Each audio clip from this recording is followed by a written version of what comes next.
बिस्मिल्लाहिर्रहमानिर्रहीम। अस्सलाम वालेकुम व्यूवर्स, कैसे हैं आप? आई होप कि आप जहाँ भी रहें हैप्पी रहें, हेल्दी रहें, क्योंकि जान है तो जहान है। तो मैं आपको डिलीशियस फूड में वेलकम कहती हूँ। आज मैं जो आपके लिए रेसिपी लेकर आई हूँ वो नहायत ही नफीस, हल्की, खुश जायका, हर नवाला, मज़ेदार और सबसे बड़ी बात ये कि 10-15 मिनटों में जल्दी से झटपट से तैयार हो जाए। और उससे बड़ी बात ये कि बड़े तो जो पकाएं घर में वो खा लेते हैं, बच्चे जो हैं वो नाराज़ होते हैं, लेकिन इंशाल्लाह अगर आप ये रेसिपी बनाएंगे तो बच्चे भी शौक़ से खाएंगे। यानी बच्चे और बड़े दोनों शौक़ से खाएंगे और बनने में भी फटाफट आसान। लिहाजा रेसिपी शुरू करते हैं। बिस्मिल्लाहिर्रहमानिर्रहीम। हमने अंडे लिए हैं 6 अदद और उसके साथ मैंने पोटैटोस लिए हैं। आपने जितनी अपनी हंडिया बनानी है उस हिसाब से ले सकते हैं। और हम अंडों को बॉईल कर लेंगे। मैं अंडों को अलहदा बॉईल करने लगी हूँ। और हम अंडे बॉईल करते हुए थोड़ा सा नमक इसमें डाल लेंगे, हाफ़ टी स्पून। और उसके साथ आलू जो है वो मैं अलहदा से बॉईल करूँगी। जी, अब हम एक कढ़ाई लेंगे। उसमें जो मीडियम साइज़ के हमारे चाय पीने वाले कप होते हैं वो तकरीबन मैंने आधा कप ऑयल जो है वो मैंने इस कढ़ाई में डाला है। और उसके साथ मैं ऐड करूँगी एक बड़ी सी प्याज चॉप करके मैं इसमें डाल रही हूँ। और इसको हम 2 से 3 मिनट के लिए फ्राई करेंगे ऑयल में, ताकि इसका जो कलर है लाइट सा गोल्डन हो जाए। और जब इसका कलर इस तरह का हो जाएगा तो हम इसके बाद इसमें मैं डालेंगे 1 टेबलस्पून लहसुन का पेस्ट। और इसको भी मैं 2 से 3 मिनट के लिए इसको भूनूंगी, ताकि इसका जो कच्चापन है वो बिल्कुल ख़त्म हो जाए।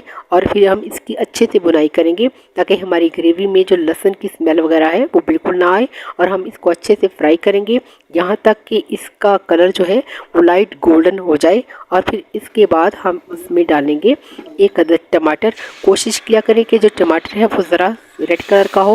मेरे पास चूँकि रेड टमाटर नहीं है, मैंने इसलिए इसमें जो येलो कलर है तकरीबन वो मैंने डाला है। और उसके साथ मैंने 2 से 3 सब्ज़ मिर्चों का इस्तेमाल किया है।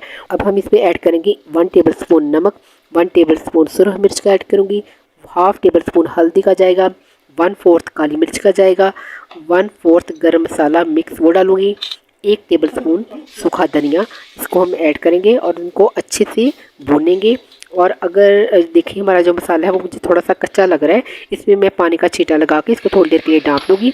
और उसके साथ में 4 से 5 चम्मच जो है वो क्रीम लूँगी। फ्रेश क्रीम ले लें आप, घर की जो दूध से मलाई है वो लें और उसको बीट करें अच्छी से, और वो मैं इसमें डालूँगी। और हम इसको 3 से 4 मिनट के लिए अच्छे से भूनेंगे। इससे ये होगा, एक तो हमारा जो सालन है बहुत क्रीमी बनेगा, दूसरा बहुत ही टेस्टफुल बनेगा। इसको हम भूनेंगे और उसके बाद मैं इसमें ऐड करूँगी 3 से 4 सब्ज़ मिर्ची ऐड करूँगी। और हमने जो अपने पोटैटोज़ जो थे उनको मैंने छील कर बड़े बड़े टुकड़ों में काट लिया है। मैं आपको दिखाती हूँ कि इस तरह के आलू हैं, हमने बड़े पीसेस में काटने हैं। और हम फिर इसमें वो आलू डाल लेंगे और इनको हम 2 से 3 मिनट के लिए अच्छे से भूनेंगे, ताकि जो हमारी ग्रेवी है वो आलू में अच्छी तरह से रच बस जाए। और हम इसको 2 से 3 मिनट के लिए अच्छे से भूनेंगे। देखें जी, माशाल्लाह से कितने अच्छे भुने हुए आलू लग रहे हैं। अगर आप चाहें तो आलू ऐसे भी खा सकते हैं, इसमें हम हरा धनिया ऐड करके इसे आलू की भुजिया बना के भी हम खा सकते हैं। इस स्टेज पे अगर आपको रेसिपी पसंद आए तो हमारे चैनल को सब्सक्राइब ज़रूर कर दीजिएगा और लाइक भी कर दीजिएगा। जी, तो अब हम इसमें इसको भूनेंगे 2-3 मिनट के लिए हम इसको भूनेंगे। और इसके बाद अगर आप चाहें कि आपको ज़्यादा सालन की ज़रूरत है तो आप इसमें पानी का भी ऐड कर सकते हैं। मैं इसमें थोड़ा सा पानी ऐड करूँगी ताकि ग्रेवी ज़रा अच्छी बन जाए, इसलिए मैं इसमें तकरीबन 1 कप पानी का इस्तेमाल करूँगी, ताकि हमारा सालन जो है उसमें इजाफा भी हो जाए। तो इसको हम 2 से 3 मिनट के लिए पकाएंगे पानी डाल के। नरम हाथ से हम इसमें चमचे से हिलाएंगे इसको, ताकि हमारे आलू चूँकि बहुत ज़्यादा बॉयल हैं इसलिए कहीं ये टूट ना जाए और इनकी खूबसूरती ख़राब ना हो जाए। अब हम इसमें अपने बॉयल्ड जो एग हैं वो डालेंगे और इनको आराम से हमने डालना है और नरम हाथ से चमचे को हिलाना है, ताकि आलू और जो अंडे हैं ये टूटने ना पाए, क्योंकि ये बॉयल्ड हैं। और देखिए माशाल्लाह से इनकी शक्ल कितनी अच्छी लग रही है और जो तरी है वो सारी ऊपर खुद ब खुद आ गई है। अब आप चाहें तो जितना सालन आपने बनाना है आप बना लें। अगर आपने पानी ज़्यादा खुश्क करना है तो आप खुश्क कर सकते हैं। इसके साथ हम डाल लेंगे हरा धनिया और उसके साथ सब्ज़ मिर्च, ताकि हमारे सालन की खुश रंगी बरकरार रहे। तो सर्व करते हैं। बिस्मिल्लाहिर्रहमानिर्रहीम। तो लीजिए, हमारा मज़ेदार सा सालन बनकर तैयार है।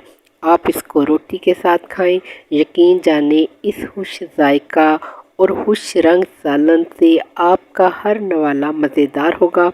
और मैंने इसमें आलू को जो साइज़ है वो भी मैंने बढ़ा रखा है ताकि इसकी खूबसूरती में मज़ीद इजाफ़ा हो। तो ज़रूर ट्राई कीजिएगा और मेरे चैनल को सब्सक्राइब कीजिएगा और अपना ढेर सारा ख्याल रखिएगा। चलिए जी, मिलते हैं फिर नेक्स्ट वीडियो में। अल्लाह हाफिज़।